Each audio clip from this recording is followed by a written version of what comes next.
Olá, pessoas! Eu sou Natasha Henneman, este é o Redemoinhando, e hoje eu vim falar com vocês a respeito do livro Filosofias Africanas, uma introdução, do Ney Lopes e do Luiz Antônio Simas, pela editora Civilização Brasileira.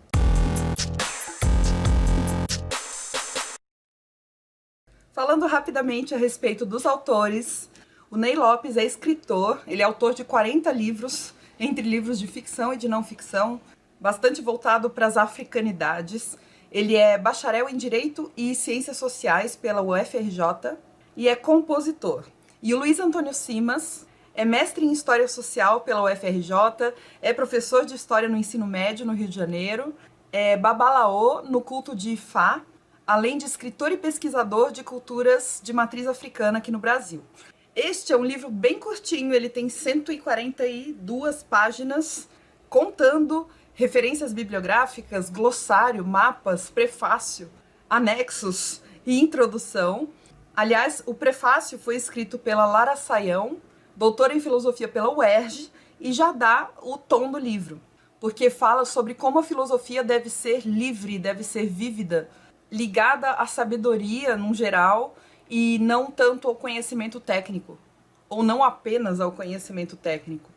Fala sobre como nós nos apegamos a uma definição bastante ocidental de filosofia, que é uma definição dura, uma definição excludente, fala muito sobre ser uma explicação puramente racional da realidade, e a Lara Saião, no prefácio, já defende que a filosofia é derivada de um maravilhamento, de um encantamento pelo mundo, e que isso não é monopólio de apenas um povo, ou de apenas um continente, o europeu no caso, como nós costumamos estudar na academia, na escola. O nosso currículo filosófico ainda é bastante eurocêntrico.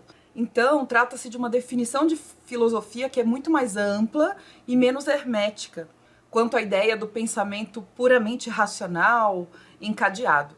E na introdução, os dois autores, Lopes e Simas, afirmam as suas teses principais, que são a de que, mesmo antes do colonialismo europeu, existia um pensamento tradicional africano que era estrutural. Então, mesmo havendo uma grande diversidade étnico-linguística, cultural, religiosa no continente africano, existem algumas estruturas de pensamento tradicionais ali dentro que são comuns a várias regiões do continente e que vão ser transplantadas e reinterpretadas nas Américas, principalmente, e no Brasil, especificamente, adaptadas a essas realidades diaspóricas, afrodiaspóricas. Eles pretendem que a gente descarte a ideia de que a Europa é a mestra e a África a discípula, que muitas vezes é essa impressão que nós temos, e eles falam bastante na ideia de epistemicídio. Episteme, em grego, significa o conhecimento verdadeiro sobre alguma coisa, a ciência, a verdade. E epistemicídio é você matar formas de conhecimento que são diferentes da sua, ou que não interessam para um determinado povo, para um determinado período histórico. Então eles destacam que os povos europeus praticaram e praticam, às vezes ainda, epistemicídios em relação às filosofias africanas. Ou seja, exterminam saberes, tecnologias e conhecimentos de determinados povos. O racismo, eles falam aqui também, a gente sabe, o racismo ele se manifesta de formas físicas, sim, mas neste caso o que se aborda é principalmente essa violência simbólica de apagamento dos saberes tradicionais africanos por meio de demonização de práticas e de demonizações de visões de mundo que são diferentes das do colonizador. Estruturalmente falando, o livro está dividido em 10 partes, 10 capítulos, sendo o último deles a conclusão. Cada capítulo é curto, bem curtinho, e estabelece-se uma continuidade entre os capítulos. Um vai complementando o outro. E já no primeiro capítulo, os autores estabelecem uma espécie de ponto de partida que eles consideram comuns a praticamente todo o continente africano. Uma espécie de consenso entre essas filosofias todas, que tem a ver com o universo ser um todo dinâmico, transformador e criador. Então, para o pensamento tradicional africano, existe um universo que se move, que se transforma a todo momento e que é movido por uma energia, uma força vital e fundamental. E essa força permeia todas as coisas, inclusive a vida humana. Essa força vital vai ser explicada, melhor explicada em outros capítulos, mas eles falam dessa força vital no geral, nesse início, e eles destacam que, assim, cada povo vai se diferenciar um pouco do outro em relação a como eles explicam essa força vital. Mas a ideia de força vital que está subjacente a todas as coisas é comum a muitos povos do continente africano. Eles vão falar bastante sobre a ideia de tempo nessas filosofias africanas tradicionais, em que passado, presente e futuro se fundem, às vezes, em uma coisa só, em uma única realidade, e daí surge a importância dos ancestrais, da ancestralidade para as filosofias africanas, que foi um ponto muito importante para eu entender. Eu já li vários livros de ficção que falam sobre esse assunto, e assim, eu achava que a ancestralidade era importante pela ancestralidade. E na verdade existe uma justificativa ontológica, metafísica para o negócio, que eu particularmente não sabia. Eu gostei muito de saber por meio deste livro.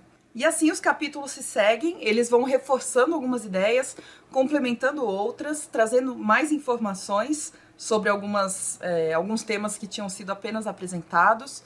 Falam sobre a importância da vida comunitária e da vida individual, mas o indivíduo sempre em relação à comunidade, à coletividade, sobre a centralidade do ser humano na filosofia africana, nas filosofias africanas. Coloca também a visão de morte que se tem, a importância do nome das pessoas, o que o nome de cada um carrega, a depender da cultura.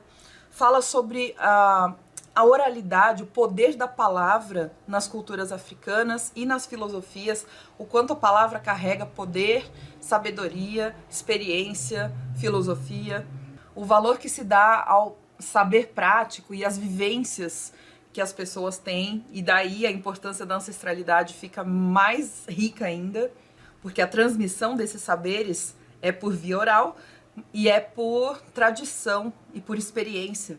Enfim, e aí, enquanto até a metade do livro o foco é nas semelhanças que existem, ou seja, nessas estruturas que permeiam vários povos diferentes da África, a noção de universo dinâmico, as forças vitais, a importância da ancestralidade, da oralidade, da morte, do nome, todas essas são características em comum que existem entre vários povos. Mas a partir do capítulo 8, que é mais ou menos a metade do livro em tamanho, né? O nome do capítulo 8 é Matrizes e Peculiaridades do Pensamento Africano. Aí o foco passa a ser nas diferenças das concepções filosóficas, dependendo da região e dependendo do povo. Começa falando da filosofia quemética, que é a filosofia egípcia antiga, que vai influenciar não só o continente africano inteiro, como o Ocidente. Os gregos, os árabes também. E depois ele vai falar de vários outros povos de uma forma panorâmica, tá bom? Lembrando que é um livro muito curto e chama-se Uma Introdução. Então ele não pretende um aprofundamento muito grande. Ele vai falar sobre vários povos, eu anotei alguns aqui, ó. Ele dá essa visão panorâmica de algumas concepções filosóficas dos povos Yorubá, Akan, Congos, Dogon, Bambara, Diola, Fang, Mandinka, Makonde e Igbo. E ao final do livro, os autores colocaram alguns provérbios africanos, olha só, são vários, são muitos mesmo, separados ali por macro-regiões. Tem uma parte chamada Notas sobre alguns pensadores africanos e afrodescendentes contemporâneos. Então fala sobre Achille Mbembe, Ama Mazama, Carlos Moore, vai falar sobre alguns filósofos e pensadores africanos mais atuais, e um glossário com algumas palavras-chave, principalmente palavras africanas, com as quais a gente pode não estar acostumado. Tudo isso está nos anexos. E eu gostei que algumas páginas, olha só, quando ele vai falar de cada povo, aqui, por exemplo, o povo Igbo, ele coloca o mapinha do continente africano e a região onde aquele povo predomina, para a gente conseguir se localizar geograficamente também. Portanto, o que a gente pode falar sobre o livro inteiro, assim, de uma forma geral? Que realmente as filosofias africanas não se pautam pelo mesmo critério da filosofia ocidental, que é essa ideia de racionalidade pura, que não se mistura com espiritualidade. A gente sabe que as filosofias orientais e africanas, elas têm a questão da espiritualidade bastante forte, misturada com aspectos racionais, aspectos práticos da vida. Eu acredito que seja uma ideia mais holística, uma ideia mais totalizante do ser humano, do universo, de que tudo está conectado, né? O nosso corpo não é separado da nossa mente, do nosso espírito, o que seja. O passado, o presente e o futuro estão conectados. O ser supremo, o criador do universo, e os seres humanos, e os descendentes dos seres humanos, e os ancestrais. Então tudo isso está muito conectado em uma mesma cosmovisão. Como eu falei, é um livro bem introdutório, ele não se aprofunda nas filosofias africanas, ele te conta alguns aspectos gerais, mas como eu falei, até os capítulos são curtos, então mesmo que ele esteja falando sobre um assunto um pouco mais específico, é na superfície. Particularmente, eu acho que vale a pena ler se você está procurando uma introdução geral.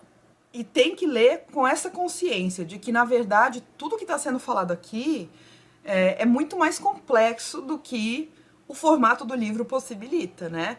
O livro, ele tem um limite muito claro, que é o limite do número de páginas, é o limite do tamanho dele. E como eu falei, esse daqui é um livro pequenininho. Mas eu acho que essa foi realmente a proposta dos autores. Não acho que fugiu do que eles prometem. E confesso que quando eu estava lendo a primeira parte do livro, eu fiquei apreensiva, porque, como eu falei, a primeira parte do livro fala muito dos aspectos semelhantes que existem entre várias filosofias africanas, e o meu medo era que essa noção mais estrutural, mais geral, pudesse dar uma impressão, ou melhor, reforçar uma impressão que muita gente tem, às vezes nós mesmos temos, que é a noção de que o continente africano é um país, sabe? Assim, é uma coisinha só, é muito homogêneo. E que é uma noção que a gente luta muito para tentar desconstruir. Então, quando eu vi que o livro estava falando só das semelhanças, eu estava receosa.